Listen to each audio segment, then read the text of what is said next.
చంద్రశేఖరరావు అనే నేను శాసనం ద్వారా నిర్మితమైన భారత రాజ్యాంగం పట్ల నిజమైన విశ్వాసం విధేయత చూపుతానని భారతదేశ సార్వభౌమాధికారాన్ని సమగ్రతను కాపాడుతానని తెలంగాణ రాష్ట్ర ముఖ్యమంత్రిగా నా కర్తవ్యాలను శ్రద్ధతో అంతఃకరణ శుద్ధితో నిర్వహిస్తానని భయం గాని పక్షపాతం గాని రాగద్వేషాలు గాని లేకుండా రాజ్యాంగాన్ని శాసనాలను అనుసరించి ప్రజలందరికీ న్యాయం చేకూరుస్తానని దైవసాక్షిగా ప్రమాణం చేస్తున్నాను.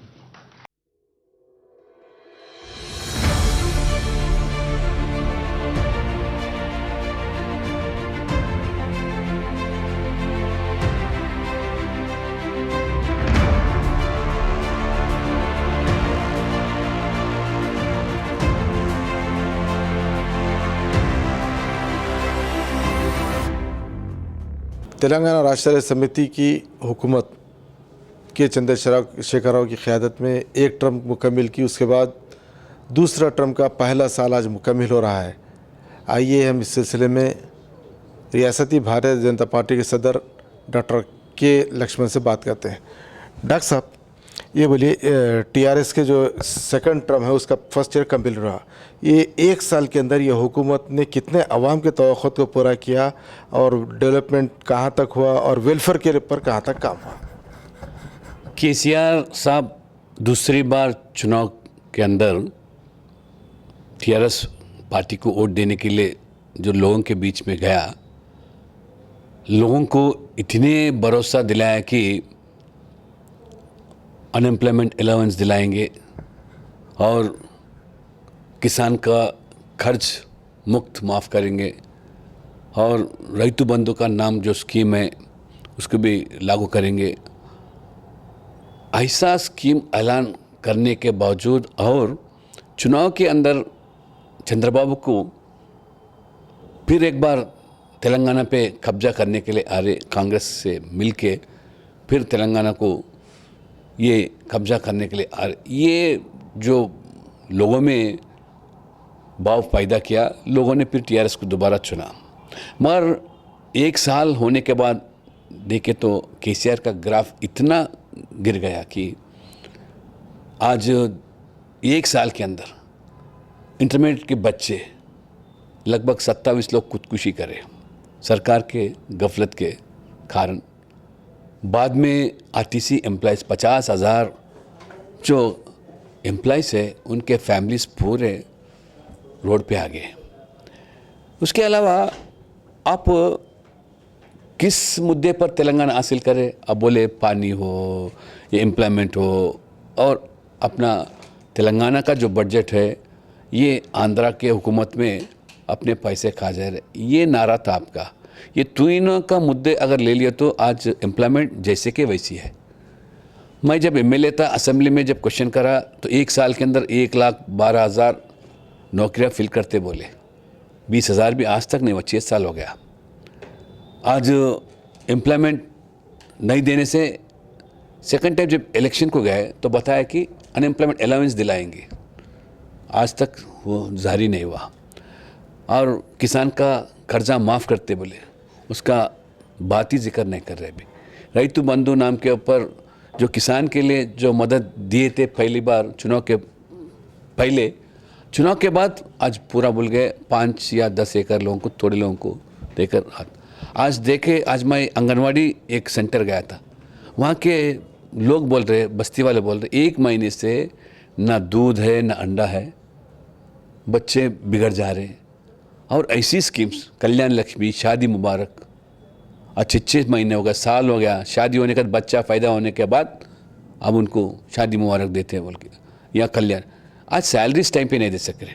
अब सरकार नौकरों के लिए पीआरसी बोले, वो भी लागू नहीं हुआ।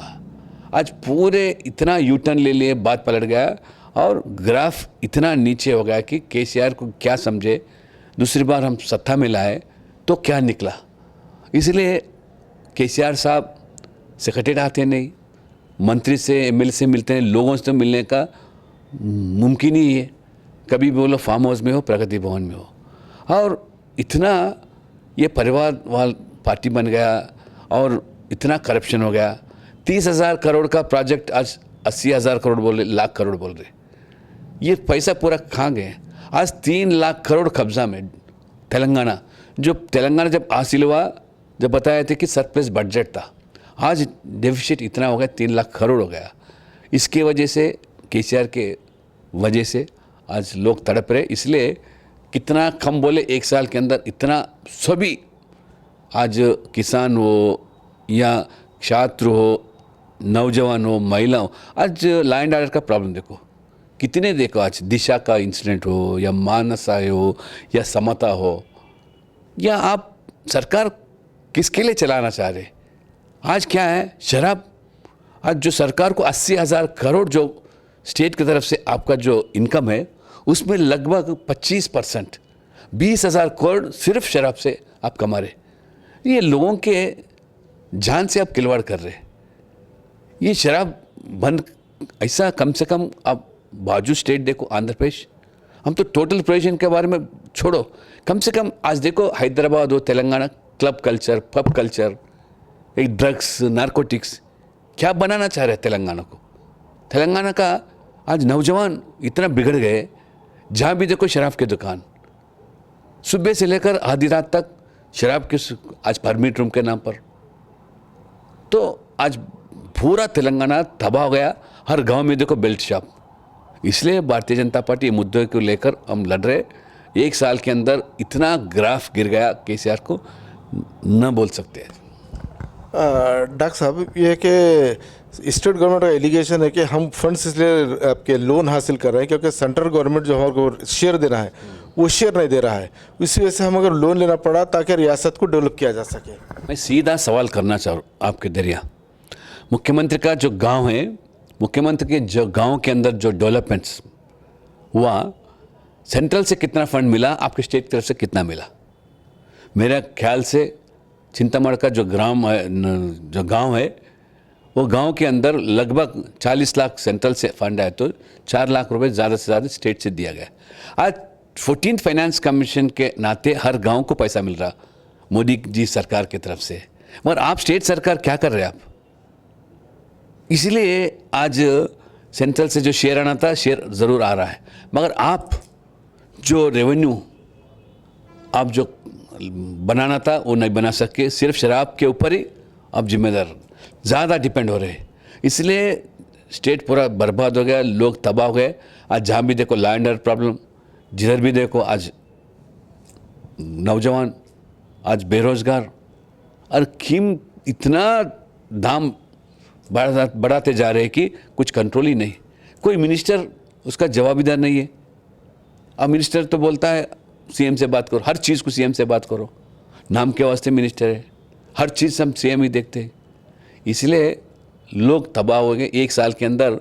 हर किस्म के लोग यहाँ, चाहे यूथ हो, महिला हो, या SC ST BC माइनॉरिटी, सब आज किसान, सब लोग तबाह हो गए। जो भी इलेक्शन प्रॉमिस थे पूरे उसको भूल गए। आज नया अब बोलते हम सेक्रेटरीट बनाएंगे, अलग असेंबली बने, अरे पैसा ही नहीं है, खर्चा में है, पूरा स्टेट डूब जा रहा, तो आप तो ख्वाब देख रहे हैं। आप तो एक तानिशा तरह ये स्टेट को चलाना चाहते हैं। इसलिए अब जैसे बोले सेंट्रल से जो आने का, अब सेंट्रल जो प्रोजेक्ट्स आपको सैंक्शन दिया, जो मंजूर दिया, उसके लिए मैचिंग ग्रांट्स जो देने का था आपको 10%, वो भी नहीं दे सक रहे। आज गांव में रोड के लिए प्रधानमंत्री या ग्रामीण सड़क योजना के नीति 1000 करोड़ देने के तैयार, मगर आप 100 करोड़ उसको जमा करना, वो भी नहीं कर सक रहे। आज रेलवे प्रोजेक्ट MMTS हो, आज इतने प्रोजेक्ट्स मेट्रो का, पूरे गवर्नमेंट ऑफ इंडिया उसको मंजूर दिया, उसका बजट भी दिया, मगर आपकी तरफ से 1 रुपया नहीं देने से, ज़मीन देने का ज़मीन नहीं देते, पैसे देने का पैसे नहीं देते, मैचिंग ग्रांट, तो कहाँ से तरक्की होगा? इसलिए अब पूरे डूब गए। इसलिए अब आपके जो फेलियर्स हुए, अब केंद्र के ऊपर, सेंट्रल के ऊपर अब उसका बदनाम करना चाह रहे हैं। नहीं डॉक्टर साहब, इतने जो फंड लोन्स जो गवर्नमेंट हासिल करी है उसके परिणाम जो है मोर देन 20,000 करोड़ रुपये इंटरेस्ट पे करना है, तो गवर्नमेंट इंटरेस्ट कैसा पे करेगी और उसके बाद में जो रीपेमेंट लोन है वो कैसा करेगी? ये लोन पेमेंट करने के लिए और एक दोबारा लोन ले रही है सरकार। पूरा देश के अंदर ऐसा सरकार कहीं नहीं दे के, ऐसा मुख्यमंत्री को नहीं दे। 20,000 करोड़ को आप इंटरेस्ट भरने के लिए और एक बार लोन ले रहे और उसके ऊपर इंटरेस्ट बन रहे। ऐसी पूरा अभी क्या बोल रहे हैं, अभी तेलंगाना में ज़मीन जो है वो बेचेंगे, पैसा बनाएंगे, खरीदने वाले भी नहीं है आज। अब क्या करना चाह रहे हैं? अब ऐसा करो, रेवेन्यू पहला उसको एसेट्स क्रिएट करो, बाद में अब मुफ्त में सब अनाउंस करे। आज एक भी अब अमल नहीं कर सक रहे। आज कहाँ गया तुम्हारा पेंशन, कहाँ गया तुम्हारा कल्याण लक्ष्मी, कहाँ गया तुम्हारा शादी मुबारक, किधर गया? अभी तुम क्या बोले 57 ईयर्स वालों को ओल्ड एज पेंशन देते बोले, कहाँ गया वो? आज तक किसी को लागू भी नहीं हो रहा। आज 2000 बोले और 3000 अनएम्प्लॉयमेंट अलाउंस बोले, कहाँ पता ही नहीं आज। डॉक्टर साहब, सर स्टेट्स के अंदर जो है हेल्थ का जो प्रॉब्लम है, डेंगू है, वायरल फीवर है, ये इसके ऊपर गवर्नमेंट बताया जाता है कि कोई सही तौर पर जो प्लान नहीं करी। इस पर आप देखो, हर जिला में सुपर स्पेशलिटी हॉस्पिटल बनाते बोले, ये एक जिला बताओ कहाँ आप सुपर? अरे डॉक्टर नहीं है, नर्स नहीं है, इक्विपमेंट नहीं है, मेडिसिन नहीं है, दवाई नहीं है, सरकार को दवा करने को जाने के लिए लोग तैयार नहीं है। मगर आप एजेंसी एरिया में देखो, आज आदिलाबाद, खम्मम, लोग तबाह हो गए। आज हैदराबाद शहर के अंदर भी सैनिटेशन नहीं है, उसके लिए स्टाफ ही नहीं है, अब रिक्रूटमेंट ही नहीं करते। अब तेलंगाना मुद्दे को किस तरह लेके, हमारा नौकरी नहीं है, नौकरी छीन लिए बोले, आप आए फिर क्या करें?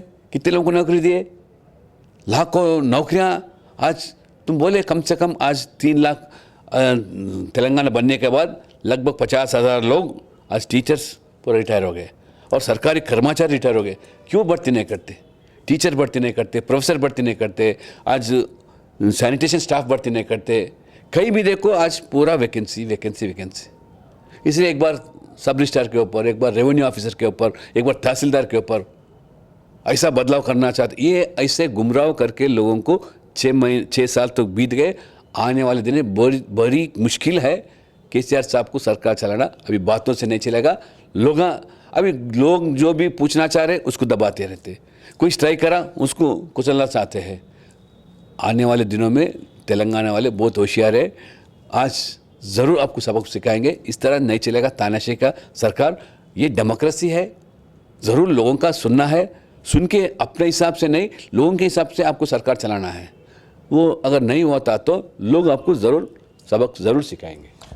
लास्ट क्वेश्चन डॉक्टर साहब, लास्ट क्वेश्चन ये, अब केसीआर साहब जो एक और ये कर रहे हैं कि रेवेन्यू डिपार्टमेंट को मर्ज करते हुए पंचायत राज में लाना चाहें, तो इसका लैंड एडमिनिस्ट्रेशन वगैरह के ऊपर क्या इफेक्ट होगा? देखो, तेलंगाना बनने के बाद तुम क्या बोले, सब रिकॉर्ड सेट करेंगे। आज क्या हो गया, हर जगह लैंड के बारे में इतना करप्शन हो गया, हर जगह करप्शन।